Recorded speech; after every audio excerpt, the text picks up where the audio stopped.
What up, boys? You know we're back on our Timothy McVeigh, Paul Wysopal bullshit right now, okay? Real quick before we get started here, I just want to say I have a show called The Cat Dad Show, Monday, Wednesday, Friday, Sunday of every frickin' week, right? See, The Cat Dad Show. And on Sundays, we usually do documentary Sundays, a watch-along thing, but it usually starts at 6 p.m. every night. Okay, let's get into Terry Nichols. Guess what, guys? A bunch of people have been like, hey, you should think about Terry Nichols. You should talk about Terry Nichols. We saw Terry Nichols got 166 years or something for life, and I've had it on my list. I've been like, I need to look into Terry Nichols. I'm sure he's just a CIA agent. I don't think so, guys. Terry Nichols has been trying to talk about the Oklahoma City bombing for about 15 plus years. I just found this. It's a declaration of Terry Lynn Nichols, and boy, it's interesting, okay? It starts with, I'm currently an inmate at the United States Penitentiary Administrative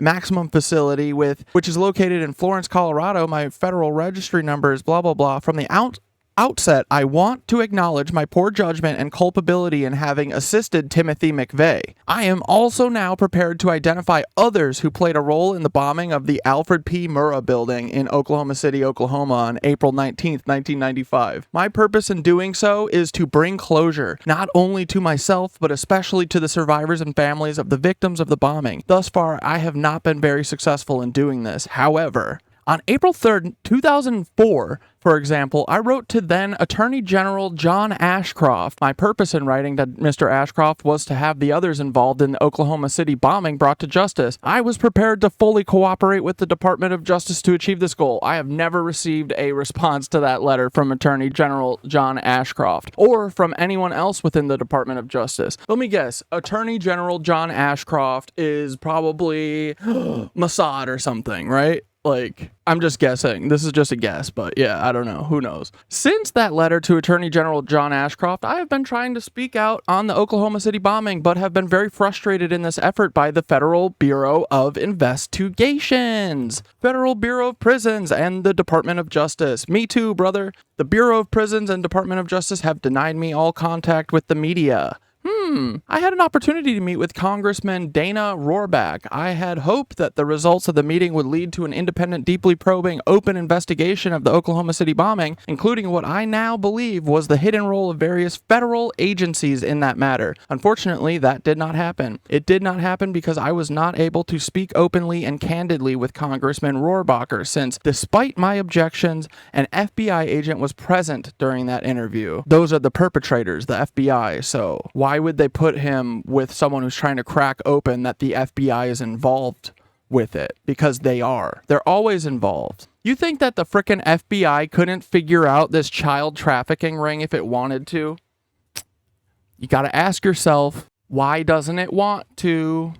Oh, it's because it's involved in the trafficking ring. It runs it. Yeah, the FBI does. So they would never get rid of the trafficking ring because they don't want to. Subsequently, I received a request from Congressman Rohrabaugh to meet with him again, despite that his purpose for the meeting was to discuss a connection between the Philippines and the Oklahoma City bombing. Since I know of no Philippines connection, I declined to meet with Congressman Rohrabaugh a second time. A true and correct copy of Congressman Rohrbacher's request for that second meeting and my response is attached here too as Exhibit A. Dude, what is this Philippines connection? Does it have anything to do with Hillary Schlittlin or Bill Schlittlin? I hope not. In December 2006, Congressman Rohrabaugh issued the results of his 2-year investigation of the Oklahoma City bombing. He concluded that important questions about the case remained unanswered, largely because the Justice Department refused to cooperate with his investigation. In a media interview, Congressman Rohrabaugh said that based on his investigation, he personally believes that there were others involved who escaped capture and prosecution. Congressman Rohrabaugh was correct about the others unknown.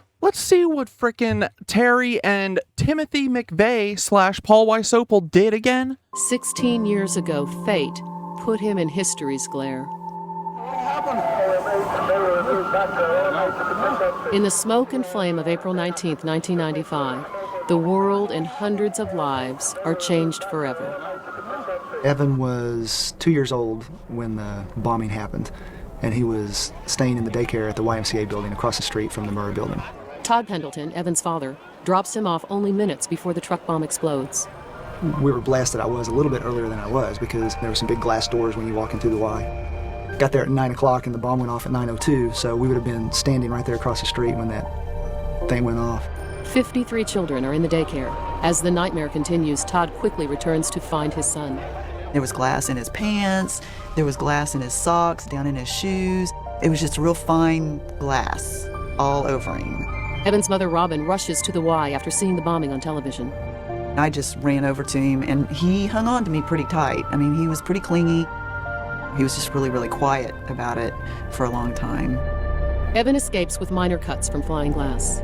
But over the years, he could not ignore the importance of what he had lived through. Growing up, I always kind of knew, hey, you were in the bombing. What he saw then, he does not recall now. But today, maturity has given him what memory could not, a revelation. I always got a lot of attention from it, but I didn't really understand towards later in my life. And then I started thinking, I'm part of something really important. And it's nothing that I did personally, but I was just a part of it. And I feel like I'm influenced to do things. The bombing colors each in their own shade of understanding. Faith tells Evan his life has purpose, and the terrorist attack will keep him from drifting down the wrong path. Growing up in a Christian family, I believe in reason and purpose in lives. I feel like that I'm here for a reason. It's been interesting to watch him as his curiosity has grown, seeing his name on the wall, seeing that he is actually engraved in history. It kind of breaks your heart, but at the same time, it's a good thing because he's dealing with it. I think it's something that he probably hasn't dealt with in a big way. About a third of the building has been blown away. The Pendleton family understands life stopped for so many at 9:02 a.m. You can't take any moment for granted because you just never know what life's going to throw at you.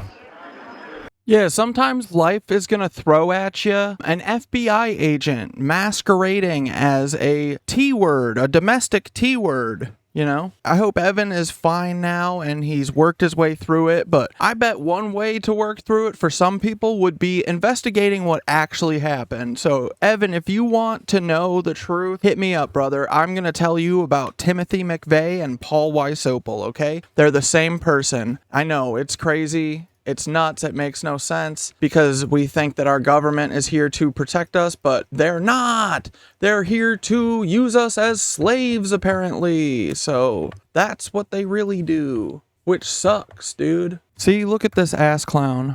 Look at him. Timothy McVeigh. He's a frickin' douchebag. Timothy McVeigh. He's a snake in the grass.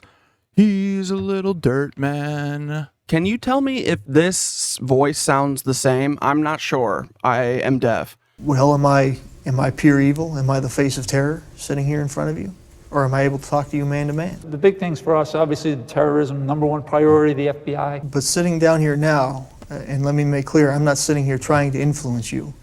And I'm not putting on a game face. The President Bush at the time, designated the FBI as the lead agency on terrorism investigations. It was at that point.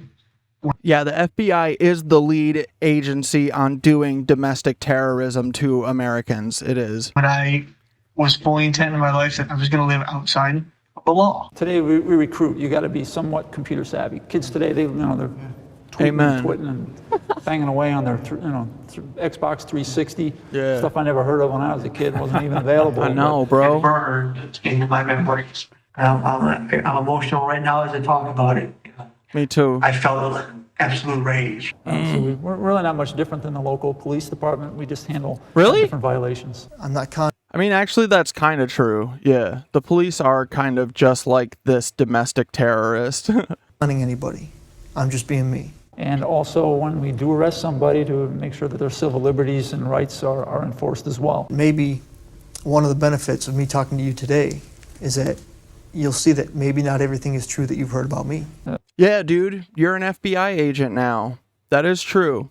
That was a good setup. Yep, you got us. But now that we know this, you gotta go. The Murrah building in Oklahoma City. With Oklahoma City being a counterattack. Was attacked in, I believe it was 95. The downside to that was you had civil. I think. I can't remember. Can't remember what day I did it. Civilian casualties. I was only fighting by the rules of engagement that were introduced by the aggressor. Waco started this war. It's the biggest risk because we've got to be successful 100% of the time. Yeah. The terrorists only have to be successful once to get a splash in the news. Timothy Yeah, knows my that. brother would frickin' know. My brother, Paul Wysopal, McVeigh, yeah, he would know because he only had one big splash, right? What was that, Paul? Was it going to law school? Is that because you what were you doing in 1995? Dude. You, Paul Wysopal. We're on to you, brother. I'm going to get everyone to know what you did. You gotta take me out if you ever want to get through this. But honestly, dude, I hope that you're just like ready for this to be over. I'm sure it's been eating you up, your whole life, because you got to, by now at least, realize that what you did was wrong and that you were either manipulated or you're nuts. Because if you weren't manipulated, I'm telling you, Timothy, you are nuts. So you gotta go away, because I don't think you're safe to be around people. You know what I mean? Because you're a domestic T. I don't think people like that should be able to hang out with most of us, okay? Okay, that's just what I think, but I cannot possibly discuss in this declaration all the information I have concerning the Oklahoma City bombing and others involved, but crucial parts of this terrorist act remain hidden from the American people, especially the identities of the others unknown who collaborated with McVeigh in the bombing. There are others who assisted McVeigh whose identities are unknown to me, but there are two individuals who I believe to have been co-conspirators and will name as such in this declaration. This is badass, dude. I love this document. One others unknown was a government provocateur, and the other was a high-ranking federal government and official. Very interesting. I believe both men are now being protected by the federal government in a cover-up to escape its responsibility for the loss of life in Oklahoma. I believe that, dude. In December of 1992, Timothy McVeigh told me that while he was serving in the U.S. Army, he had been recruited to carry out undercover missions. McVeigh did not say who recruited him or specify the nature of this mission. McVeigh did, however, say that he was going to begin making contacts with a network of people after the first of the year and that he was to take no action in furtherance of this mission until called upon. McVeigh said he would soon be making his first contact down south. McVeigh's first contact came 1 month later in Florida. It was with Roger Moore, a gun dealer who lived in Royal, Arkansas, with his girlfriend and business associate. Arkansas, that means it is a Schlinton thing. It's a Kilton thing. With his girlfriend and business associate, Karen Anderson. McVeigh met Moore at a gun show in Fort Lauderdale in January of 1993. On October 1st, 1994, McVeigh and I stole explosives from a quarry in Marion, Kansas, consisting of 8.5 cases or boxes containing 229 sticks of the gel-type explosive known as Tovex. We took no kinesticks from the Marion quarry. I'm assuming that's one of the types of explosives that was listed in the, Timothy McVeigh bombings. So he's probably saying, we didn't touch that stuff. Because, again, the feds are lazy. They don't do a good job doing this. They don't do a good job prepping it. They don't do a good job covering it up. They just brute force it because they own everything. So they don't really give a shit if it looks perfect or not, dude. Furthermore, only a small amount of these quarry explosives was used in McVeigh's bomb. I do not know what McVeigh did with the other 7.5 boxes of Tovex. Probably the Boston one. Maybe they used it for 9/11. Who knows? Thereafter, McVeigh, Anderson, and Moore traveled the gun show circuit. This was McVeigh's network. He used to obtain materials, people, and knowledge with which to carry out the Oklahoma City bombing. Awesome. In April 1993, Moore, McVeigh, and Anderson attended a gun show in Tulsa, Oklahoma. It was at this gun show that McVeigh met Andreas Strassmeyer. McVeigh said that Strassmeyer would provide a safe house if necessary. McVeigh referred to Strassmeyer as Andy the German and said that Strassmeyer was head of the security at some backwoods place in Oklahoma. What, Elohim City? McVeigh said that in the summer of 1993, Moore supplied him with the explosive known as kinestick. According to a memorandum prepared by McVeigh's defense counsel, McVeigh used this kinestick as a detonator for his bomb. McVeigh said that when Moore furnished the kinesticks, Moore said that Moore, knew that McVeigh would put them to good use.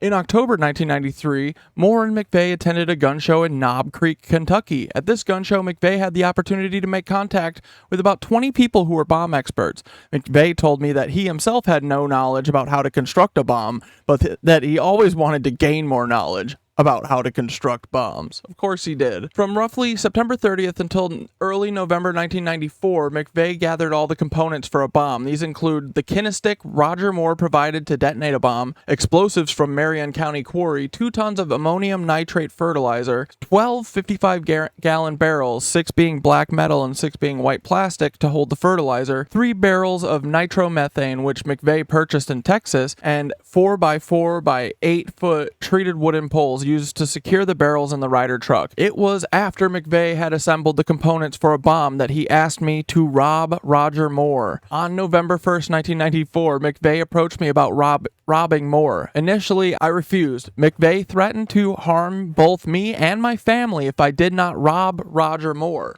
McVeigh then went into great detail about the case with which the robbery would be carried out. He says that it will be much easier than you think. Moore will be like a kitten and will give you absolutely no trouble at all. How do you know that, Paul? I mean, Timothy McVeigh? No trouble at all. Just trust me. How do you know that, Paul? I mean, Timothy, do you know that because you're an FBI agent? At this point, I said, if it is that easy, then why don't you do it yourself? Buddy, get in here. Sir. At this point, I said, if it's that easy, then why don't you do it yourself instead of the 2 of us? McVeigh then said, you're going to be doing it yourself. I will be in New York with an alibi, and since Roger doesn't know you, any investigation will come to an end. Instead of New York, I later discovered that McVeigh's alibi would be his presence at a gun show in Ohio when the robbery took place. McVeigh went on to give me the following details about the robbery. It had to be done on Saturday, November 5th, 1994. Karen Anderson, Moore's girlfriend, would be leaving at 5 p.m. on Friday, November 4th, 1994, driving their new white Astro van. Karen would be gone all weekend to a gun show in Shreveport, Louisiana. Roger Moore would be home alone, and Moore would walk out of his house at 9 a.m. on the morning of November 5th, 1994, where I was to be waiting for him. I was also told by McVeigh that the telephone line to Moore's house was underground but comes up to the east side wall of his home, and that I was to cut it where it enters the box. McVeigh said that Moore's older white camper van would be sitting right in front of the house under the carport for easy loading of the items taken in the robbery. As for what was to be taken, I was instructed by McVeigh not to take anything belonging to Karen Anderson. McVeigh said that Moore had guns in his bedroom closet, cash in a filing cabinet, and so on. In addition, McVeigh said that Moore did not have a list of serial numbers for these particular guns.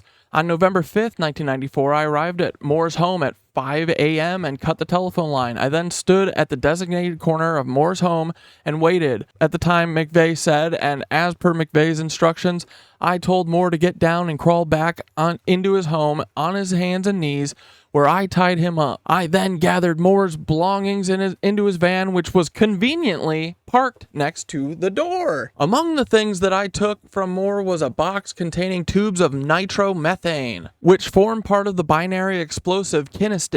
This was the box of explosives recently discovered at my Harrington, Kansas home and seized by the FBI. I hid those explosives at my home after the bombing. Although Moore denies ever having had kinestic, these explosives that I took that day were in a box addressed to Robert Miller, which was Moore's alias. I also have no doubt that Moore's fingerprints are on that box and or those explosives, at least until the FBI wiped them, that is. McVeigh's share of the robbery was to be $2,000. I was to keep the remaining money, which was approximately $35,000, and all other property. But later, without my knowledge, McVeigh gave about 1/3 of the 77 guns taken in the Moore robbery to Michael Fortier. I was supposed to keep the rest of the guns. Roland leads from information obtained by the FBI, including Moore's statement to his attorney that he, Moore, would not be prosecuted as a result of the Oklahoma City bombing because he was a protected citizen. He was a protected citizen. What does that mean? Is it like all unspecified? What was the Epstein thing? What was it? All unnamed co-conspirators or whatever? Like everyone gets to be Just, if you ever get in trouble, just say that you are an unnamed co-conspirator of Jeffrey Epstein and you have immunity, okay? Everyone knows that? You realize that? Good. When I returned to Kansas following the robbery, I was surprised to learn that McVeigh had already knew that had been carried out. I never knew how McVeigh had known that I had gone through with the Moore robbery. In fact, McVeigh seems to have a way of knowing at all times where I was and what I was doing. I never knew what McVeigh's plans were with respect to a target for his bomb. I did know, however, that it was to be carried out on Thanksgiving, Christmas, or New Year's Day, which is why I left for the Philippines in mid-November of 1994. I did not want to be present when and if McVeigh did explode a bomb. Consequently, I left for the Philippines to be out of the country. While in the Philippines, I never heard any news or media report of a bombing in the United States. I assumed that since there had been no bombing, McVeigh must have come to his senses. So I returned to the United States on the evening of January 16th, 1995. Upon my return to the United States from the Philippines, McVeigh contacted me about 8 hours later. Again, he somehow knew that I had returned from the Philippines and where I was staying. I have a feeling I know how he knew that. It's because he's a FBI agent and he did entrapment to you. You were entrapped, Terry Nichols, with the threat of violence, remember? It's like when they do threats of violence against you to try and get you to do OOB. You just say, no. If you're going to do violence to my family, do it. But you're not going to blame it on me. It's because you wanted to do it. So don't ever get pressured into doing anything from these stupid feds. Please. In late January 1995, I met McVeigh at the Sunset Motel in Junction City, Kansas. It was at this time that I learned McVeigh had given Fortier some of Moore's guns. It was also at this time that I learned the reason for the Moore robbery. McVeigh told me that the robbery was staged and that Moore was part of McVeigh's plot. McVeigh said that I was chosen to carry out the robbery so that if Moore was polygraphed, he could truthfully testify that he did not know the robber. Yeah, but I'm glad that we're protecting Roger Moore's identity here, but wouldn't that just mean that if they did trace it back, they would put it on Terry Nichols instead? Oh, look, they did. They put the whole frickin' thing on Terry Nichols. Basically, he's the only one serving time for it. Timothy got the easy way out, getting turned into an FBI agent. Anyway. Oh my God. If any investigation of the bombing tracked back to Moore could claim that he was a victim of home robbery rather than a supplier of funds and explosives used to carry out the attack. McVeigh specifically told me that the purpose of the robbery was so nobody could link Moore back to McVeigh and the bombing. And guess what? Apparently, McVeigh got Moore to do this by threatening him. Right? Look, it says, McVeigh threatened to sink Roger Moore if Moore testified against McVeigh. It was shortly after this that I learned that there had been a change in targets for the bombing. McVeigh was extremely upset and angry. There, in what I believe was an accidental slip of the tongue, McVeigh revealed the identity of a high-ranking FBI official who was apparently directing McVeigh in the bomb plot. The name McVeigh let slip was Larry Potts, lead FBI agent at Ruby Ridge. Dude, Larry Potts is the original Paul Wysopal. All sorts of folks that felt moved to come down to see what was going on at Waco.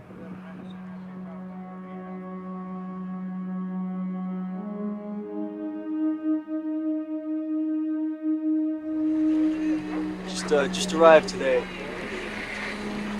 I guess somebody told me a lot of people would be scared to put something on, like this. Timothy McVeigh had already apparently been very concerned about what had happened at Ruby Ridge. So he came down to Waco and sold bumper stickers with pro-gun, anti-government slogans. He saw the raid as clear evidence of what the government would do to try to confiscate guns and persecute gun owners. Yo, nitwitches, this is so important. I have my frickin' anus off. But I cannot stress enough how much Timothy McVeigh is just the new Lee Harvey Oswald. Truly, he's selling anti-government things. Bro, he's like literally doing fair play for Cuba. Dude, I know I'm right about this. McVeigh said he believed Potts was manipulating him and forcing him to go off script, which I understood meant to change the target of the bombing. That was the only time I ever heard McVeigh refer to Larry Potts in that context. I understood from McVeigh's comments that no bombing had taken place during my absence in the Philippines because the target had been changed, that Potts has had something to do with the change in targets, and that Michael Fortier had backed out of the bombing plot. McVeigh said that McVeigh, would get even by using the first blow as a diversion for his second. McVeigh did not, however, reveal to me either of his targets. On the morning of April 18th, 1995, I was at Greery Lake and helped McVeigh construct a bomb. The bomb that I helped McVeigh build that morning did not resemble in any fashion the bomb McVeigh described in the book American Terrorist. The bomb we constructed was comprised of the metal and white plastic barrels, which I previously mentioned. There were no blue plastic barrels. The bomb was in a V shape, not a backward J shape, and it took up only about half of the truck, not almost the entire truck, as McVeigh's design would require, as described in American Terrorist. The ammonium nitrate fertilizer used in the bomb was a problem. It had been exposed to water or moisture as a result of being stored since its purchase in the fall of 1994. Consequently, much of the fertilizer had solidified so that it was lumpy. McVeigh broke the bags of solidified fertilizer into smaller chunks and dropped them into the barrels. This worked well for the metal barrels with removable tops, but the lumpy fertilizer was a problem for the white plastic barrels, which could only be accessed by a small 3-inch bunghole. McVeigh shoved smaller solidified chunks of ammonium nitrate fertilizer into these plastic barrels through the bungholes. Dude, isn't that so funny? You never really think of how you're going to make your bombs until you're actually making them. That's why you gotta do a test run, right? A dry run. I'm just imagining Timothy McVeigh and Paul Wysopal, the same person, breaking up this literal cow shit with his bare hands and breaking it into small 3-inch chunks to fill up 6 entire 55-gallon barrel drums.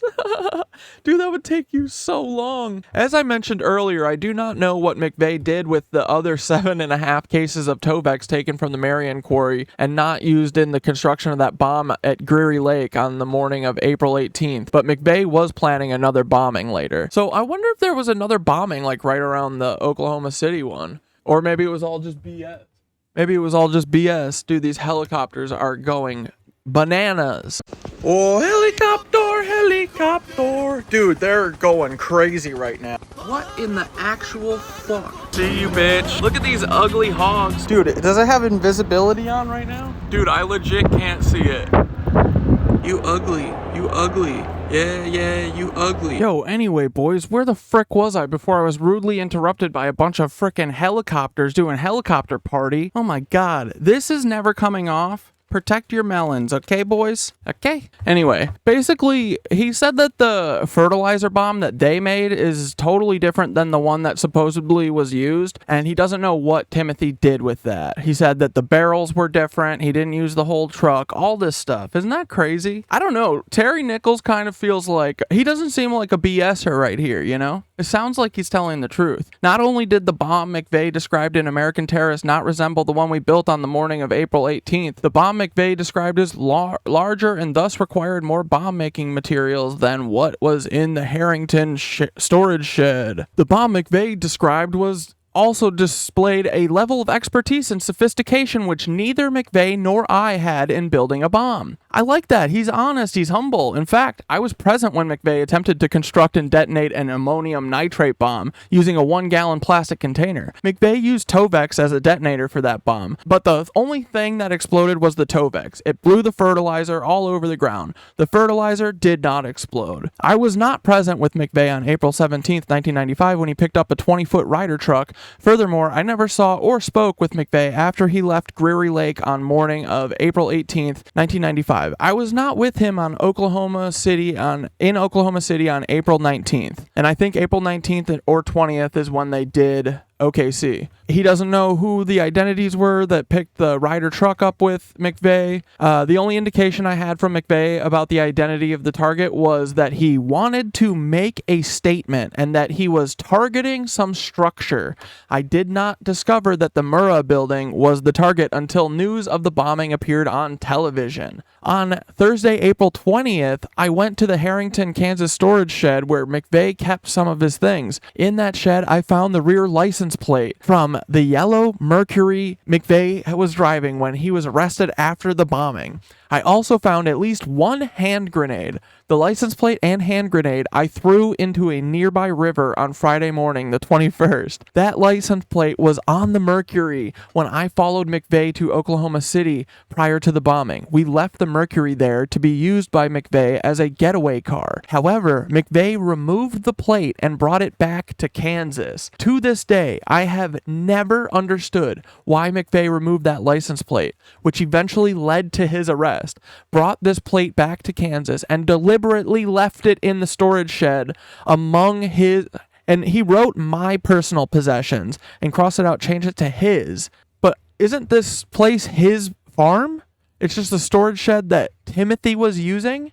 Like, bro, he was you are the reason he did that.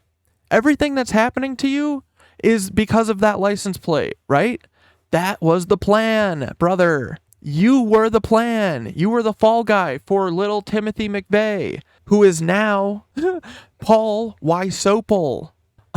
On Friday, April 21st, 1995, I heard my name mentioned on the radio in conjunction with the bombing. I also heard Attorney General Janet Reno say that the Department of Justice would be seeking the death penalty for anyone associated with the bombing. And we know that Janet Reno is a mess. She's a disastrous, awful, awful Attorney General. She is a cruel person. She also is one of those people that is definitely, I'm pretty sure she's just gay and she hates herself because I think her and Bill were shitty to gay people all throughout their terms. And yeah, it's always just self-hate. It's self-hatred because there's lots and lots of claims of her abusing women, taking advantage of them. Anyway, fuck Janet Reno.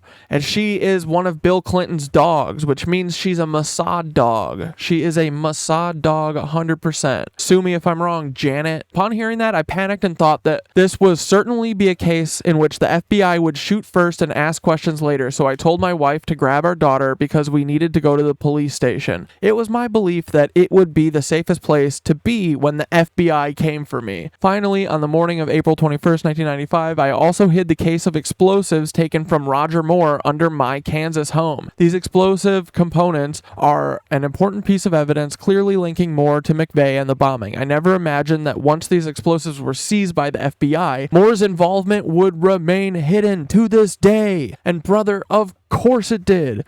But Terry Nichols, I am going to write you a frickin' letter. I am going to ask you, do you know the name Paul Wysopal? Terry, have you ever heard the name Paul Wysopal? But yeah, look, I got your address and everything. I'm looking into it. So, hey, Timothy, Paul, your days are numbered, brother. If you're going to take me out, now would be the time, okay? Okie dokie. Here we go. Look.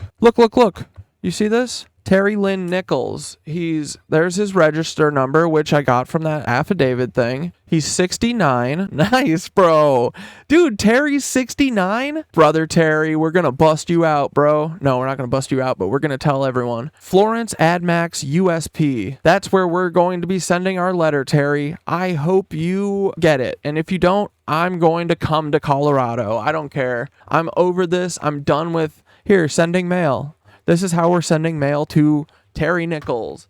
Anyway, hey, Timothy, it doesn't eat you up inside that you put an innocent man who you coerced into doing the frickin'... Wait, hold on. Let's get your busted, ugly melon up here. Come on, big old melon. Let's do it. Terry Nichols, go to www.paulwysopal.com. Do it. I dare you. You're going to be pissed. Okay, so Timothy, does it eat you up every day that you put an innocent man, Terry Nichols, in prison for his entire life? Does it eat you up at all? Do you think about that? You should. It should eat you up. It should make you, I don't know, want to admit the truth. I wouldn't be able to live with myself, but I don't know. What do you think? Come on, Paul. Paul Wysopal, I'm calling on you to step up and be a man and tell the world that you put an innocent man, Terry Nichols. I got to get a picture up here of Terry Nichols. Terry admits that he did a bad thing. He was coerced into doing a bad thing. But if I know anything, brother, it's that Paul Wysopal feels like a bully to me. He feels like a big ass bully. You know, look at him. Look at this bully. Look at this bully giggling with the cops like a stupid fed. Look at him. He's a bully. Look, he had so much fun in prison, dude.